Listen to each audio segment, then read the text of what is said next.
Hello, Internet. I'm me. And unfortunately, I'm still busy. So this is a cram session episode. And yes, I got my chair back.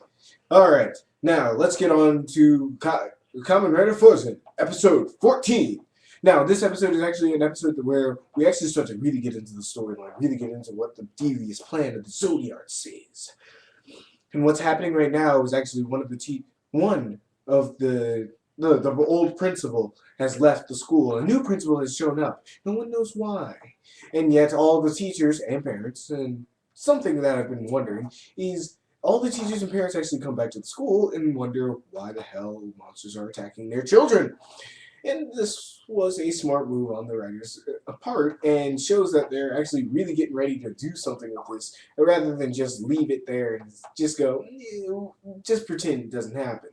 Leading me to believe that whatever silliness or weird thing that happens with Kamen Rider Fourze in this season is going to be explained. Just like the locker, it's going to be explained. It's going to have an explanation and a reasonable one at that.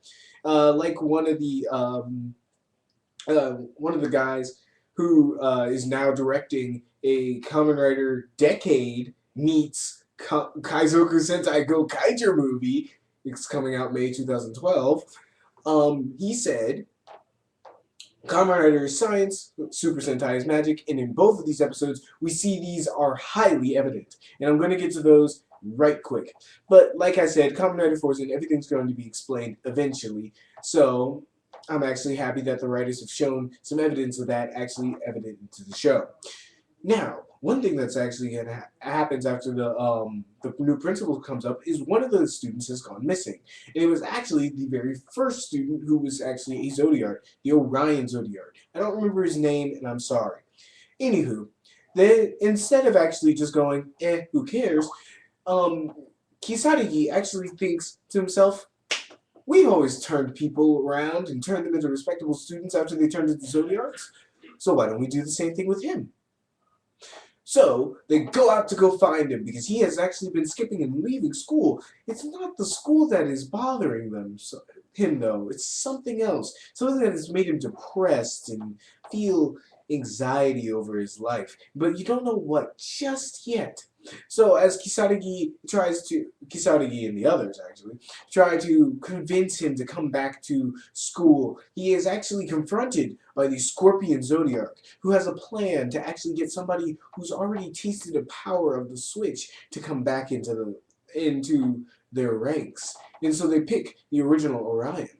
Now, throughout this episode, we actually get to see this new principal actually reenacting some of the movements of the Scorpion Zodiac, who always does this and says, "Wish upon a star." And so, this whole time we're thinking, it's him? Is it him? Is it him? Isn't it? Is it him? And at the end, spoiler, I'm going to be spoiling everything in this episode.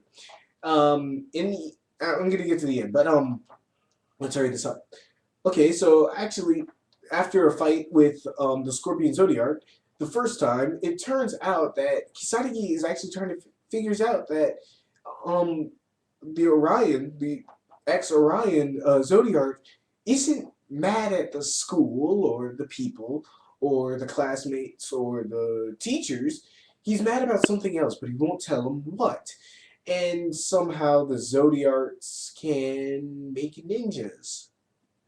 It's explained later that they spawn off of them, but I'm still questioning ninjas.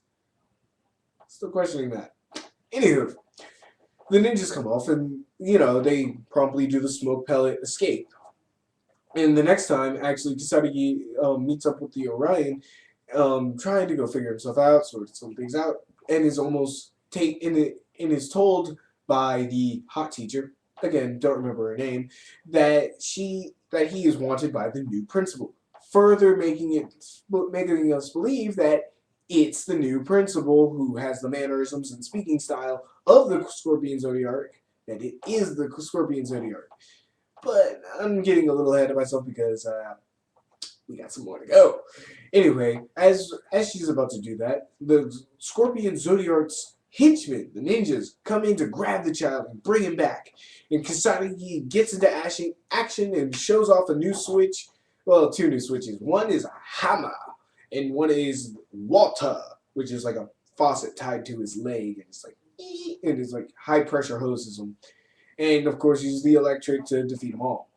And at the end, we figure out that it's not the students or the teachers that has been actually stressing out the old Orion, but it's his power, the taste for lust of the switches that he wants back. He wants the switch again. He wants that power, that cosmic energy surging through him, even though it's going to leave him out of control. But he knows if he goes back to the school, he's going to encounter the switches again. And he's trying to stave himself off, but slowly being brought back, but tries to save himself off. And this is actually a very good internal conflict for a character who's supposedly a side character and a nobody, somebody to be beaten up at the end of the day and then go, yay, we beat him. Instead, we get this actual complex thought process in his head where he knows he wants something so badly. It's an addiction. He wants it so badly, but he doesn't want it. But at the end of the episode, we actually figure out that it is not the new principal who's the Zodiac, but hot teacher who's the Zodiac, Scorpion Zodiac, who has altered her voice into making it sound like a man. Something that nobody really saw coming. I really didn't see it coming because I didn't care. I didn't care for her, and I thought she was just this little background character who was, you know, the comic relief. She's the comic relief, and so is Spandex Teacher. Yes, and I'm going to keep calling him, I'm sorry, Suspenders Teacher. They're just comic relief. They have no bearing on the story. Until now, and then we get to see her turn into a Zodiac, and it ends there. This episode was a good 10 out of 10. Why is it a 10 out of 10? Because I actually like it, now that I think about it. It's not an episode you'll appreciate at first as you're watching it, because you'll actually see some of the predictable parts, except for the actual twist at the end, which was actually pretty good if you have this right mindset like it. Like, this is an average show, but once you get that mindset of it, it quickly smacks you in the head going, tricked you. And so I'm actually pretty happy about that. And looking back on this, on how it's written and the characters and how they act, this is actually a very good episode, and an episode I really liked. And I'm going to say it's a 10 out of 10 because, sure, I'm giving it a little high of a rating. You'll probably go 8 out of 10 or maybe even 9 if you really like it. But other than that, I'm really into it, and I really liked this episode. Now, on to Kaizoku Sentai Gokaiger! Episode 41. And this is episode 41 out of the 52 episodes. So, we're actually starting to get less filler and more actual character development. This episode, Princess Aime is actually going to meet the person who is responsible, solely responsible, for destroying her whole planet. And, oh, boy, this episode is good. I love this episode. This was a great batch of superhero time this last Saturday, and I loved it. Or Sunday for us people over here. I kind of steal live stream it, whatever. Anywho, during this, what happens is actually that the Emperor has come over to the Great Horse. It has taken over and sees Damaras as seeing that he did not protect his son from his untimely death and has him put away. And Damaras is actually in a very dramatic, I'm glossing over it, but it's a very dramatic scene. The new two henchmen take away Damaras and put him away in the brig. And of course, the Emperor goes, go get me the Gokaiger. I want their heads. And it was really cool. I love the design of the Emperor too. He may have the weird shoulder pad things, but the face, the mask, and how the body is actually made is very solid design. Very awesome. And despite the goofy looks of the two henchmen, those two henchmen are really powerful and really well brought out in their personality. Not too obvious, but pretty subtle, but not too subtle. So it's a good personality mix of who the characters are and their costumes.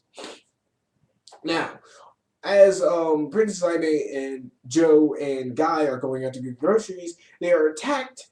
Actually, the whole city's attacked and blown to hell, and attacked by one of the guards. He's a golden one. I keep forgetting his name. Crap. I cannot remember names today. anyway, are attacked by one of the guard. The guard is actually a douche, and Princess Aimee instantly remembers him from actually killing her parents in front of her. We get to see it, set fire, kill them, and then destroy them, destroy her planet. I'm glossing over the flashback because so I can get through this. But the one thing that actually does happen is instead of like doing the whole talk, Gokai change, and then fight, Princess Aimee just goes to the fight.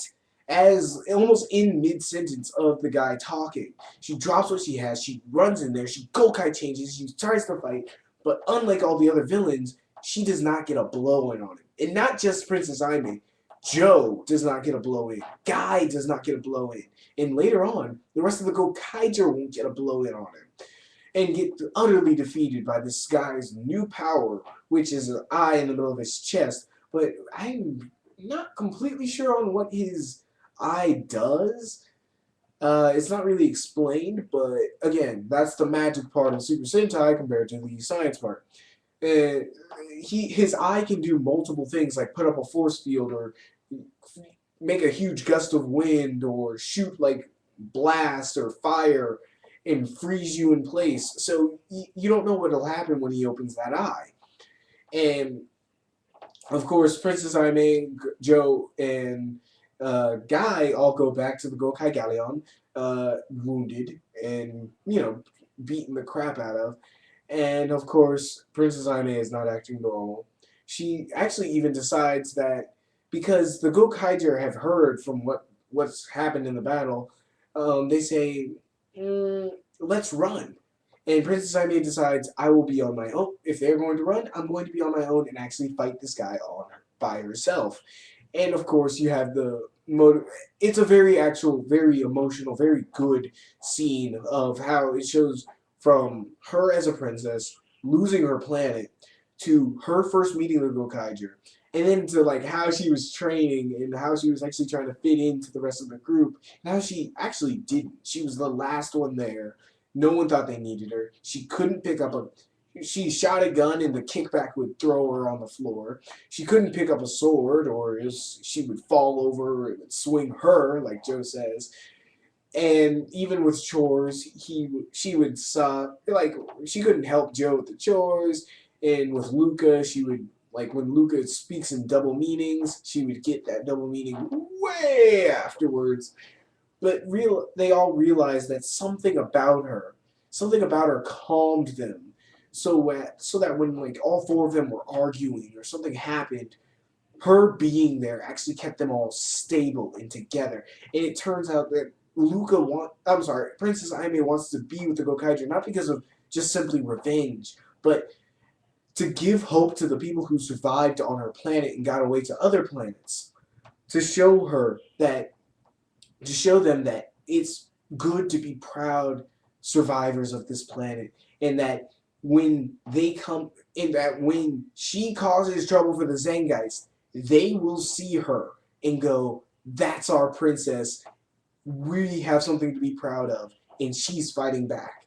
And that was beautifully brought out in this episode, and I loved it. This was the Pink Ranger episode I've always wanted, and it ends with a fight scene that kicks so much ass, especially in the finishers, where it's a Princess Aimee double teaming with the rest of the Gokaiger team. First, go on wings, then it's the Hurricaneger, the Lightning and Thunder guys. I keep forgetting their names. Then the Gosen, and then Gosenja with Luca with the Gosen Pink and Gosen Yellow, and then after that it's like, and then it's the Deca Master, Deca Swan, and Deca Master. Oh, sorry, Deca Ranger. And then at the end with the Gokai Red and Gokai Pink, Shin Kinja, Double Red, Shiba Takaru. No, yeah, Shiba Takaru. And Shiba, I keep forgetting her other. The girl Red Ranger. Even though she was the first girl Red Ranger I've ever seen, I still can't remember her name. And kick ass, and she actually does get to, the Pink Ranger does get to fire off the Gokai Galleon, the Galleon Buster. And it actually does a pink charge attack, and it was pretty cool. So this episode was 10 out of 10. Nothing more I can say about that. 10 out of 10. Go watch it. Fantastic. and I'm loving this. I love this week's lineup. G-Script, links, pretty much all I'm saying. Bye.